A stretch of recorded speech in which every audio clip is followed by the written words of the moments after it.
The Infinity War. When you hear Infinity War, your mind might jump to Thanos and the Infinity Gauntlet, but we're talking about the comic event of 1992. It is a direct sequel to the Infinity Gauntlet, but instead of focusing on Thanos as the main threat, the spotlight shifts to the Magus. This time the war isn't about erasing half the universe, it's about total domination through deception, doppelgangers, and cosmic mind games. And once again, every hero in the Marvel universe is forced to join the fray. The story kicks off when Adam Warlock, having claimed the Infinity Gauntlet and ascended to near omnipotence, tries to purge all good and evil from his soul to become a being of pure logic. The good side becomes the goddess, explored in Infinity Crusade later, while the evil half becomes the Magus, a powerful and sadistic villain with a god complex. And the Magus's goal? Conquer the universe using an army of evil doppelgangers of every major Marvel hero, created using cosmic tech and dark energy. Suddenly, Spider-Man is fighting an evil Spider-Man, and Wolverine is slashing at his clone, etc. Meanwhile, Thanos, now an unlikely anti-hero, discovers that something's wrong in the cosmos and investigates the rise of the Magus. And despite his past sins, Thanos ends up helping the heroes, not out of kindness, but because Magus, gaining ultimate power, would threaten existence itself. And the situation becomes even more chaotic when the Magus seeks out cosmic containment units, alternate versions of the Infinity Gauntlet's power source, to increase his dominance. And the final confrontation involves cosmic chess moves between Thanos, Warlock, and Magus, with abstract entities like Eternity and the Living Tribunal looking on. In the end, it's not brute force that ends the conflict. Warlock, with help from Thanos, tricks the Magus into trying to ascend to power using an incomplete artifact, leaving him vulnerable and defeated. Once again, balance is restored, but the trust between the heroes, especially toward Warlock, is shaken. Infinity War isn't as flashy as Infinity Gauntlet, but it's a darker, more cerebral story. It's about duality, good versus evil, not just in the universe, but within each soul. And while it didn't involve a finger snap or a cosmic genocide, it's still one of the most legendary wars in comics.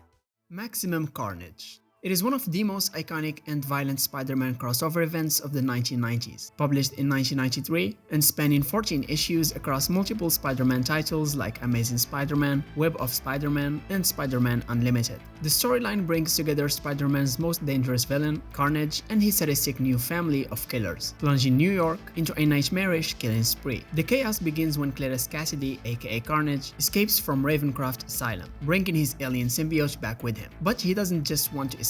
He wants to destroy everything. Carnage assembles a murderous team to unleash carnage literally across Manhattan. There's Shriek, a sound manipulation psychopath who becomes Carnage's deranged lover. Her powers amplify the city's violence, turning civilians into mobs of madness. There's Doppelganger, a monstrous six-armed clone of Spider-Man, Carrion, a decaying Death Touch villain, and Demogoblin, a demonic hell-obsessed goblin. Together they become a cult-like family of chaos, spreading fear, death, and riots throughout New York City. Realizing the threat is far too much for him alone, Spider-Man gathers allies, some traditional, others more extreme. There's Venom, Captain America, Iron Fist and Cloak and Dagger, Black Cat, Morbius, Nightwatch, Deathlock, and Firestar, who form a loose and easy alliance to combat the growing tide of destruction. But as the city descends into madness, conflicts within the group erupt. Some, like Venom and Morbius, want to kill Carnage outright, while Spider-Man desperately clings to his no-kill rule, refusing to stoop to Carnage's level. As Carnage's group murders indiscriminately, Spider-Man is pushed to his breaking point. Eventually, the heroes discover a way to counteract Shriek's psychic influence over the public using a goodness amplifier device, powered by Dagger's light and Firestar's energy. In the final battle, Spider-Man confronts Carnage alone, refusing to kill him, even when given the chance. With help from Venom and Captain America, Carnage is subdued and taken back into custody, but not without scars. The city is shaken, the body count is high, and Spider-Man is left to wonder whether his mercy was bravery or naivety. And this event was hugely popular, spawning video games, toys, including a Maximum Carnage beat-em-up video game for Sega Genesis, and this event is still to this day one of the most brutal Spider-Man events ever, and it solidified Carnage as one of Spidey's most terrifying villains. It introduced the concept of Carnage's family, later expanded in Absolute Carnage and King in Black, and showed Spider-Man in a new light, emotionally worn, morally conflicted, but still unwilling to cross the line. Kang Dynasty. So Kang appears above Earth and claims he is not here to destroy it, he is here to save it. As a time traveler, he shows the Avengers countless possible futures where Earth is wiped out by undead armies, cosmic disasters, alien invasions, mutant tyrannies, and environmental collapse. His argument is simple: Earth is doomed without him. Kang positions himself not as a conqueror, but as the only ruler capable of guiding humanity into a future where it survives it all. When world governments reject him, Kang drops the act and makes his real move clear. This isn't diplomacy, it's an ultimatum. Instead of attacking Earth directly, Kang plays a long game. He deliberately fractures the planet, allowing wars, riots, and power struggles to erupt everywhere. Atlantis attacks coastlines, deviants rise from underground, radioactive living dead soldiers overrun regions, and entire nations fall while others hesitate to intervene. Kang understands something crucial. A divided Earth is already halfway conquered. The Avengers are stretched thin across the globe, fighting multiple existential threats at once, while Kang watches from orbit, studying them like chess pieces. In here, Kang is exhausting hope, coordination, and trust itself. As the war escalates, the Avengers start losing badly. Heroes are corrupted, captured, or killed. Captain America is forced to fight friends who've been transformed into monsters. Thor struggles with rage and grief. Entire cities fall and eventually Earth surrenders. Kang wins. Prison camps are built. Resistance movements are crushed. And humanity becomes an empire in waiting under Kang's rule. This is one of the rare Marvel stories where the villain actually succeeds for a long stretch. Even after Earth's surrender, Resistance survives. Some Avengers escape into space and stumble into a second cosmic threat, a living pyramid of pure evil tied to ancient fragments of light. Through sacrifice and unity, the heroes destroy this greater darkness, gaining the means to strike back. Meanwhile on Earth, rebellion sparks again. Kang's control isn't perfect, and his empire begins to crack from within. The Avengers regroup, rally what forces remain, and prepare a final assault, not just to win Earth back, but to end Kang's reign permanently. The climax of the Kang dynasty is pure comic book insanity in the best way. Kang manifests as a colossal, hard light projection, literally throwing over cities, while Captain America becomes a giant-sized symbol of resistance to face him. Kang believes order justifies atrocity. Cap believes freedom is worth any cost. As Kang's ship is destroyed and his empire collapses, the final confrontation comes down to Captain America versus Kang, one-on-one. And obviously Cap wins, because Kang underestimates humanity's refusal to submit. Even in victory, the Kang dynasty refuses a happy ending. Cities are destroyed, millions are dead, the Avengers stop Kang, but they can't undo the trauma he caused. Earth is free, yes, but scarred. Kang is imprisoned, briefly because Kang always escapes, and in the final twist, Kang kills his own son, revealing that the entire conquest was never about ruling Earth, but creating the perfect heir.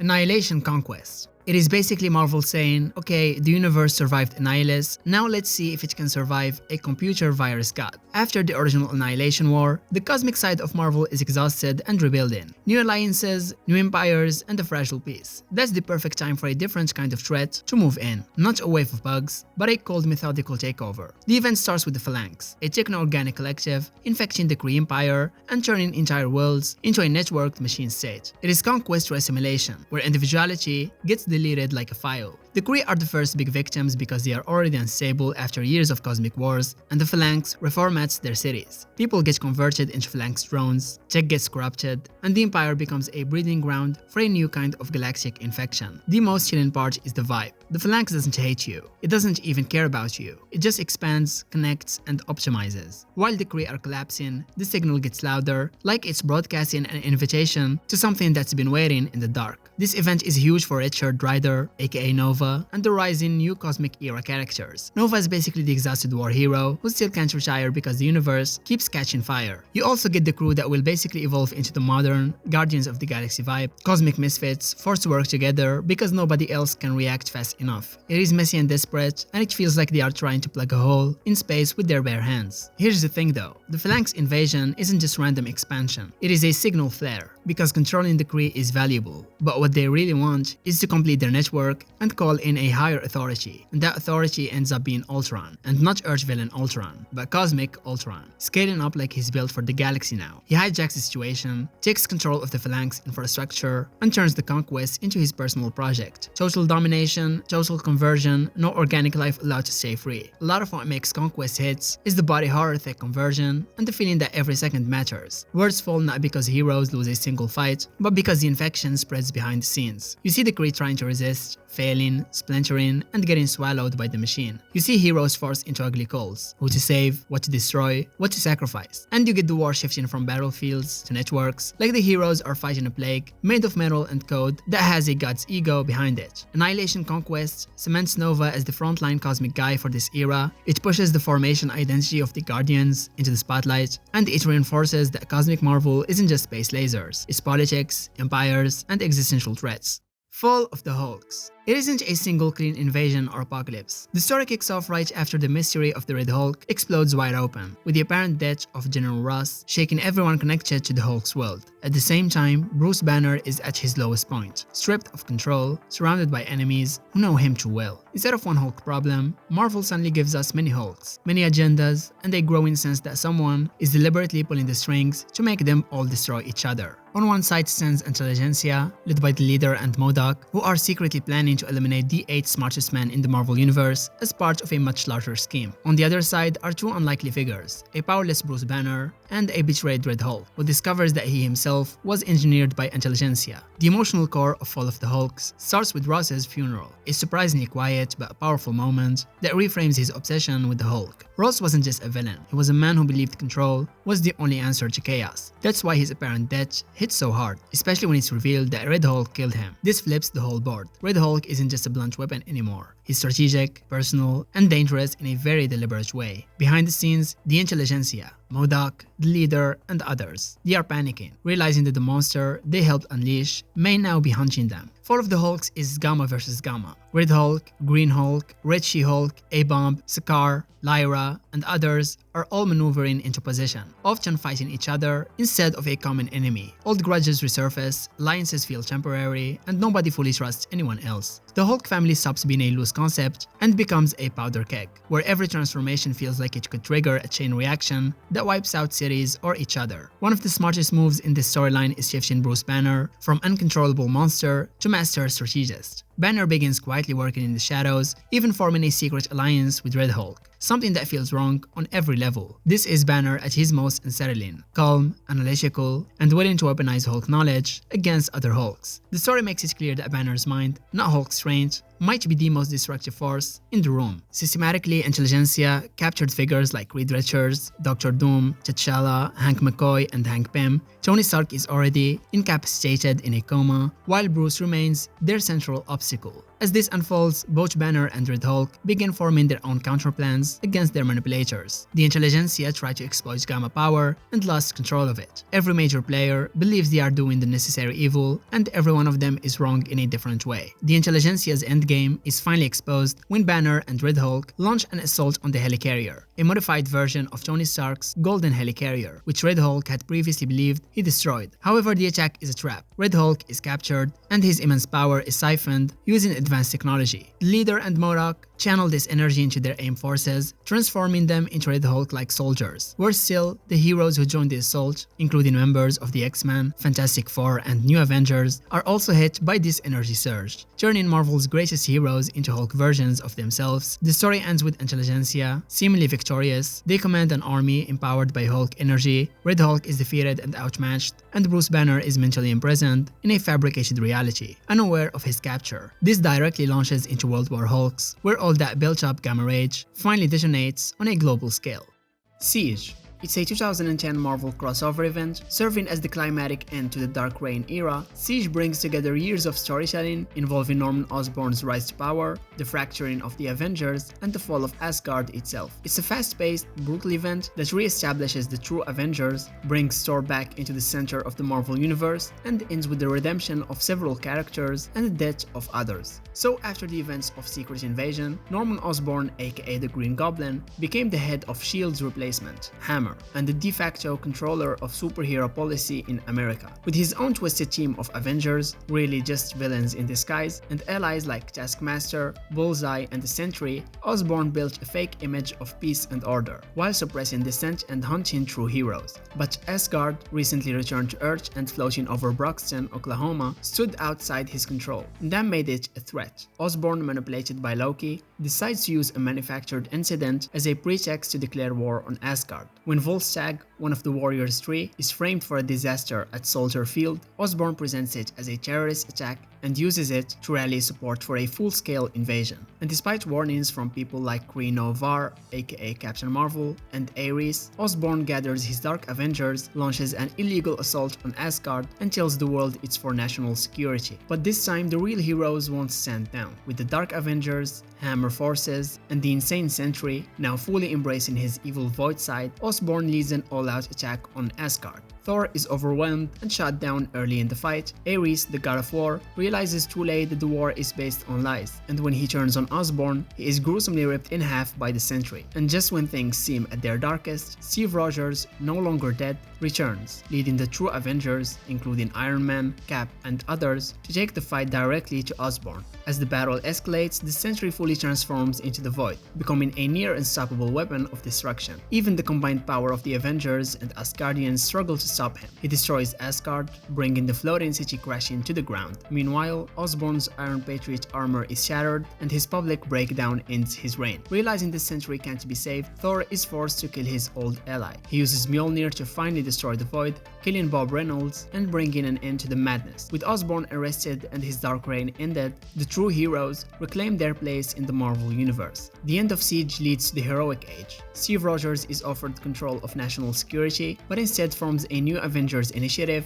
reuniting the classic team. Thor rebuilds Asgard, and the Asgardians settle more peacefully on Earth, and Iron Man and Cap reconcile, setting aside their past to rebuild together. And Norman Osborn is imprisoned, but his influence lingers, laying groundwork for future threats. So the Siege event was a short, explosive, and emotionally charged event that brings closure to years of dark storytelling. It reminds readers why Steve Rogers, Thor, and Tony Stark matter, and provides a satisfying dramatic fall for Norman Osborn's Dark Empire. Shadowland. It's a street-level, gritty saga centered around Daredevil, but this time he is the villain. After years of struggling with crime and corruption in Hell's Kitchen, Daredevil makes a drastic choice. He takes over the Hand, a powerful ninja organization, and uses it to enforce his own brutal version of justice. So after becoming the leader of the Hand, Daredevil initially hopes to use them for good, but the organization's ancient evil influence begins to twist Matt Murdock's mind, corrupting his soul without him even realizing it. Seeking to cleanse Hell's Kitchen, Daredevil builds Shadowland, a massive fortress prison temple in the middle of New York. From there, he and his ninja forces crack down on crime mercilessly, executing criminals without trial. Though makes it worse, Daredevil isn't just leading the Hand, he's slowly being possessed by a demonic entity, known as the Beast, the dark god the Hand worships. The turning point comes early. Bullseye, Daredevil's longtime nemesis, responsible for killing Elektra and Karen Page, attacks. In cold blood, Daredevil kills Bullseye, and this shocking moment confirms to everyone that Matt Murdock is no longer the man they knew. The execution sends shockwaves throughout New York's street-level heroes. As Daredevil's forces grow more violent,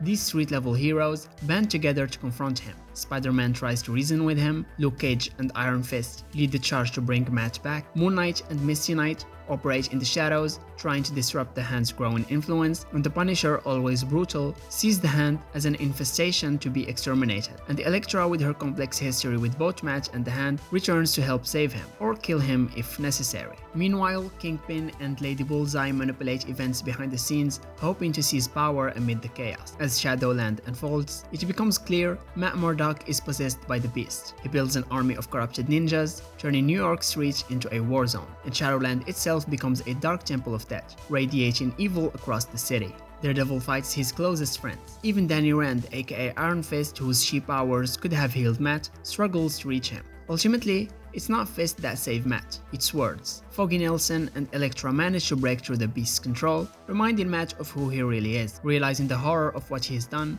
Matt Murdock takes his own life to stop the Beast's influence, though he later survives in secret and goes into exile. With Daredevil gone, Hell's Kitchen is left without a guardian, but not for long. T'Challa, aka the Black Panther, steps in, taking over as the city's protector in Black Panther: The Man Without Fear. Matt Murdock embarks on a journey of redemption, setting the stage for his eventual return to New York, and the Hand retreats, their power broken but not completely destroyed, and the balance of street-level power shifts, affecting characters like Kingpin, Punisher, and Moon Knight. Some praise the event for boldly pushing Daredevil into darker territory, offering an intense emotional ride. and some felt the event was rushed, with the Beast possession twist making Matt's fall feel less personal and more supernatural. Still, street-level heroes like Luke Cage, Iron Fist, and Moon Knight gained new relevance through their involvement, and Daredevil's character was profoundly altered, leading into a softer reboot in Daredevil by Mark Waid, focusing on Matt's recovery and lightening his tone. Spider-Island. It starts with one simple idea. What if everyone in New York suddenly got Spider-Man's powers? At first, it seems almost harmless. A few criminals, a couple of cops, some civilians reporting sticky fingers, and weird strains. But very quickly, hospitals fill up and panic spreads. Peter Parker realizes something is very wrong, especially since this happens right as he's dealing with a major personal problem. His spider sense has been jammed, thanks to Horizon Labs tech. And while the city slowly turns into Spider-Man cosplay gone wrong, Peter is stuck relearning how to fight without his greatest advantage. Things explode when criminals with spider powers start dressing as Spider-Man and committing crimes all over the city. From the outside, it looks like Spider-Man has completely lost it. The Avengers show up and immediately start throwing hands, including at the real Peter Parker. With dozens of web slingers everywhere, nobody can tell who's real anymore. Peter is forced to step out of the fight because his presence just confuses things more. This is where the story gets clever. Peter realizes Spider-Man doesn't have to save the city alone. Peter Parker can inspire it instead. Peter reveals himself publicly as just another New Yorker with spider powers and rallies the city. Suddenly, teachers, nurses, cops, and regular people start fighting back together. But while this teamwork is happening, the situation keeps getting worse. The infection evolves, people don't just have spider powers anymore, they begin mutation into full spider monsters. Meanwhile, Anti-Venom, as Eddie Brock, is running around curing people. Agent Venom goes undercover, and Reed Richards quarantines the city trying to find a real solution. The event stops being fun chaos and turns into straight-up horror. At first, everything points to the Jackal, which makes sense given his history with cloning and Spider-Man. But the real mastermind is revealed to be Adriana Soria, the Spider Queen. She can physically control anyone infected through the Great Web, turning New York into her personal hive. Even Captain America and J. Jonah Jameson aren't immune. Spider Queen grows stronger the more spider people exist, eventually becoming a near-godlike entity. At this point, Madam Web drops the bombshell. The only way to stop her might be to kill her, something Peter absolutely refuses to do. With no other option, Spider-Man teams up with Kane, his darker clone, and the heroes launch a final assault. Peter uses his greatest strength, not punching but building. Using Doc Ock's Octobots and Reed Richards' cure, he mass injects the entire city, stripping the Spider Queen of her power. But she still won't get down. This is where Kane crosses the line. Peter won't. He uses his stingers and kills the Spider Queen, ending the nightmare. When it's over, New York is saved, people remember what it felt like to be Spider-Man. Spider-Island works because it's not just about powers, it's about responsibility on a massive scale. It proves that Spider-Man isn't special because of his abilities, he is special because of how he chooses to use them.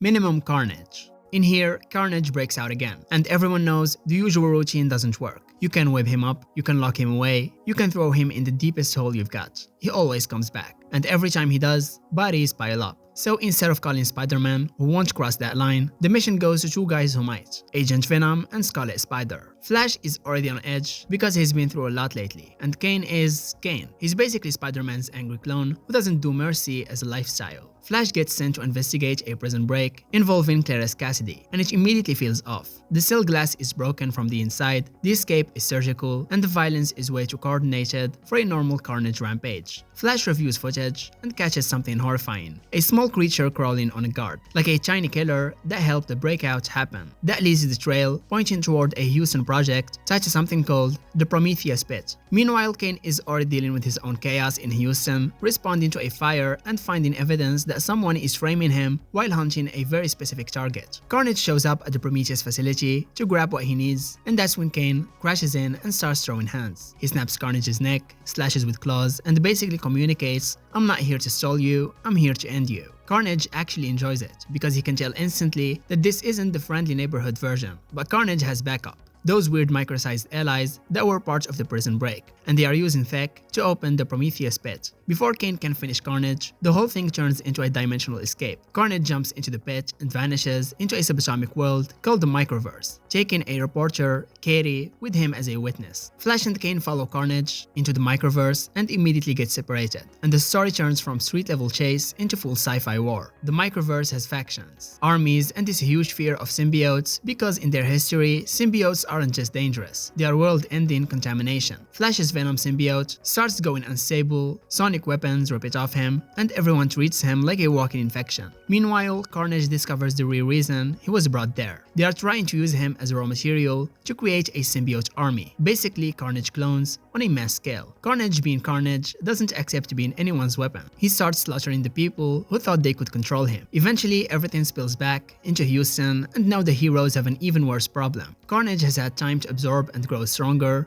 and the clone symbiotes start spreading like a plague. Flash and Kane fight through waves of red symbiote offspring using sonic tech and brute force just to survive. Flash wants a solution that actually stops the cycle, but Kane is done playing games. In the final confrontation, Flash uses Sonic Blast to weaken Carnage, and when Claris is exposed, Kane makes the decision Spider-Man never would. He stabs Claris in the eye, effectively shutting him down and ending the threat in the most direct way possible. The impact of Maximum Carnage isn't just Carnage got stopped, it's the fallout of what it takes to stop him. Kane walks away convinced he did the only sane thing, while Flash is left haunted because he still wants to believe there's a difference between heroes and monsters. And the story twists the knife one last time. Even though Claris becomes catatonic, the doctors warn that the symbiote is still in his bloodstream, meaning Carnage might be more in control than ever.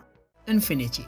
Spanning across titles like Avengers, New Avengers, and the main Infinity series, this 2013 event tells two massive parallel stories: a cosmic war against an alien empire called the Builders, and a devastating Earth-level invasion led by Thanos himself. So while the Avengers are off-planet dealing with a galactic threat, Thanos uses their absence to invade Earth, searching for his hidden, inhuman son. Meanwhile, in deep space, the ancient alien race known as the Builders has begun systematically destroying entire civilizations, believing that the universe must be purged of flawed life. The Builders are an ancient godlike race responsible for the creation of life in the universe. Now they've determined that Earth is a threat to the cosmic balance and decide to destroy it. And the Avengers, along with the Shi'ar, Kree, Skrulls, and other galactic empires, form an uneasy alliance to stop them. The Builders prove nearly unstoppable, using hyper-advanced technology and nihilistic tactics to destroy entire star systems, and the Avengers ultimately defeat them. With Earth's mightiest heroes fighting in space,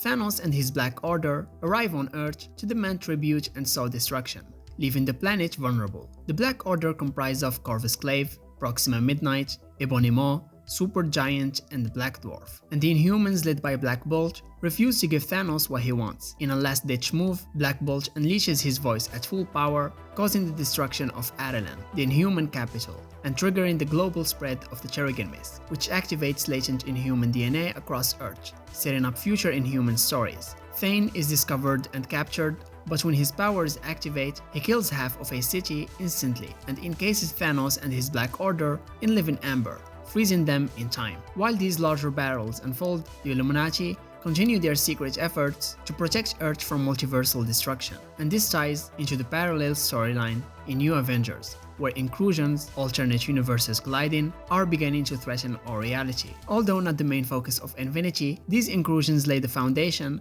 for the collapse of the multiverse and the eventual events of Secret Wars 2015. So this event introduced the Black Order, now iconic villains used in both the comics and the MCU's Avengers Infinity War. And one special thing about this event, the artwork is consistently cinematic.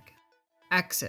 Short for Avengers and X-Men A.X.E, it is a 2014 Marvel crossover event. This event takes the classic Marvel theme of moral conflict and flips it on its head. At the heart of A.X.E is the idea of inversion. A magical event causes many of Marvel's most iconic characters to have their moral compasses reversed, turning heroes into tyrants and villains into saviors. The story begins with the Red Skull, who had previously stolen Charles Xavier's brain after his death in Avengers vs. X-Men. Using it, he becomes Red Onslaught, possessing Charles' psychic powers, but using them to spread hate and control minds globally. The Avengers and X-Men team up to stop him, but the Red Onslaught proves too powerful. He mind controls key heroes, sows chaos, and unleashes adamantium sentinels, designed specifically to kill superhumans. Desperation forces the heroes to call on unlikely allies, villains like Loki, Carnage, Deadpool, Sabretooth, and Enchantress to help save the world. And to stop the Red Onslaught, Scarlet Witch and Doctor Doom cast a massive magical spell, a moral inversion intended to suppress the Red Skull's evil. But the spell backfires. Instead of just affecting the Red Skull, the magic surges outward and inverts the personalities of everyone present. Heroes become cold, ruthless, and authoritarian, and villains suddenly find themselves altruistic, noble, and even heroic. And this includes characters like Iron Man, who becomes arrogant and morally bankrupt, unleashing the Extremist app to rewrite people's biology for a price. Sam Wilson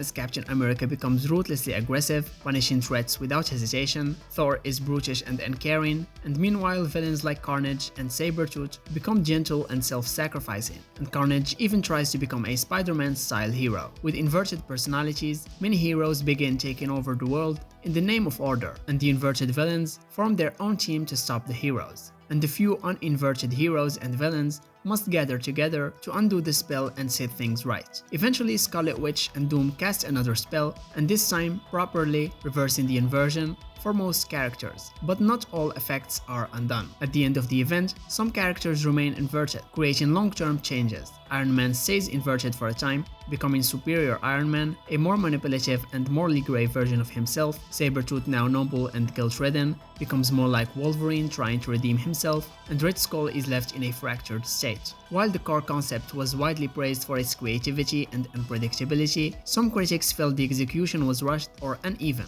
and that character behavior was exaggerated for shock value. Spider-Verse.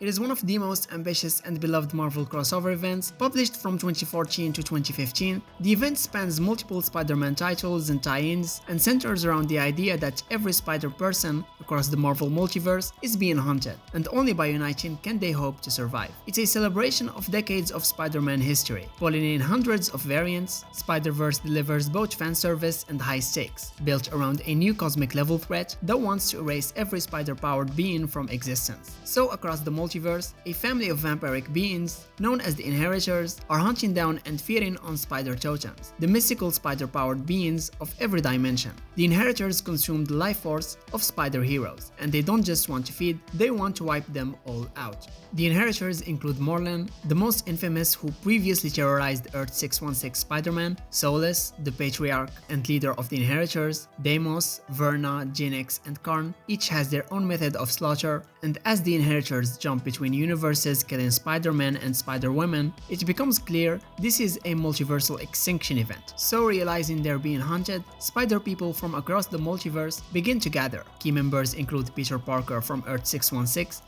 Spider-Gwen from Earth 65, Miles Morales from Earth 1610, Spider-Man Noir, Spider-Ham, Spider-Man 2099, Penny Parker, and dozens more. There's also Silk, a new character from Earth 616 who shares Peter's origin and is one of the special totems the Inheritors seek.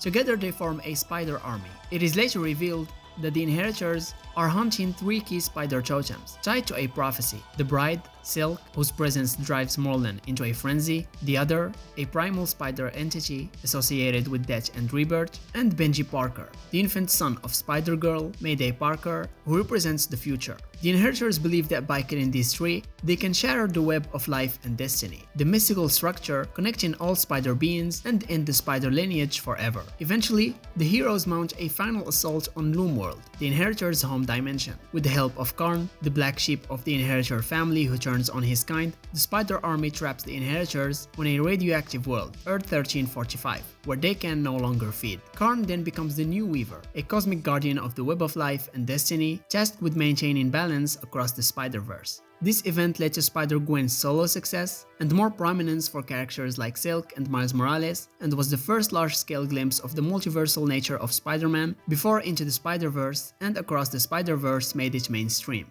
Empyre. The Kree and the Skrulls, races that have been at war for generations, are now united under a single empire. At the center of this uneasy alliance is Hulkling, aka the Ultman, revealed as the rightful heir to both thrones. Crowned Emperor, Hulkling declares a massive invasion of Earth, immediately putting the Avengers and Fantastic Four on edge. From the outside it looks like a full-blown alien conquest, from the inside it's way more complicated and way more tragic. Early into Empyre, Marvel pulls the rug out from under everyone. Hulkling isn't actually trying to conquer Earth, revenge, for power, or glory. He's trying to stop something far worse. The real enemy is the Kochachi, an ancient, plant-based species long believed to be peaceful and harmless. Turns out, they've been planning revenge for centuries. After being nearly wiped out by the Kree. Using Earth as their staging ground, they awaken across the planet, turning forests, cities, and even dead heroes into weapons. What looked like a Kree-Skrull invasion quickly becomes a three-way war for survival. Once the Kochachi fully emerge, things get unsettling fast. Their plant constructs don't just attack, they possess corpses, hijack technology, and overwhelm entire cities. Wakanda, space stations, and major population centers fall under siege. The Avengers, X-Men, and Fantastic Four all fight on different fronts, often without knowing who the real enemy even is. At its heart, Empyre is really Hulkling's story. He is forced to lead an empire built on centuries of bloodshed while trying to be a better ruler than the monsters who came before him. His relationship with Wiccan becomes the emotional anchor of the event. Terry doubts himself constantly, while Billy believes in him without hesitation. This isn't about who can punch harder, it's about leadership, responsibility, and breaking cycles of violence. Hulkling has to decide whether the universe needs another conqueror, or something new entirely. In the final act of Empyre, the heroes defeat the Kochachi not by exterminating them, but by stripping away their advantage, exposing their hypocrisy, and cutting off their ability to control the dead and the planet itself. Hulkling publicly rejects the old imperial mindset and chooses a path that doesn't rely on endless genocide or domination. It's messy, imperfect, and still painful, but it stops the immediate extinction level threat without turning the victors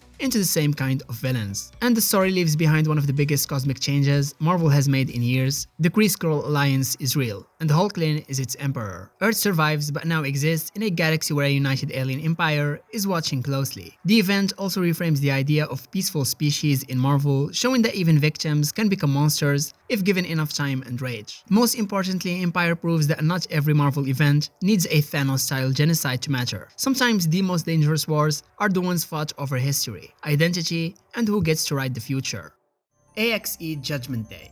It's a major crossover event from 2022. It brings together three powerful forces in the Marvel Universe: the Avengers, the X-Men, and the Eternals, in a war that quickly transforms into an apocalyptic moral reckoning. The story begins with the Eternals discovering that mutants are essentially excess deviation, a term used by Eternal programming to identify things that must be purged. Mutants now living on the sentient island of Krakoa have mastered resurrection technology through the Five, allowing them to bring any mutant back to life. To the Eternals, this is a violation of natural law, so Druig, the scheming Prime Eternal, sees the opportunity to declare war on the mutants. Druig wants to solidify his power and frames the war as fulfilling the Eternals' holy programming, ordering their forces, including powerful Eternal war machines called the A.X.E, to wipe out Krakoa and destroy mutant resurrection. As the war escalates, the Avengers are drawn into the chaos, trying to prevent mass extinction. In desperation, Iron Man, A.J.A.C, and Mr. Sinister hatch a radical plan to resurrect a dead Celestial, specifically the Progenitor,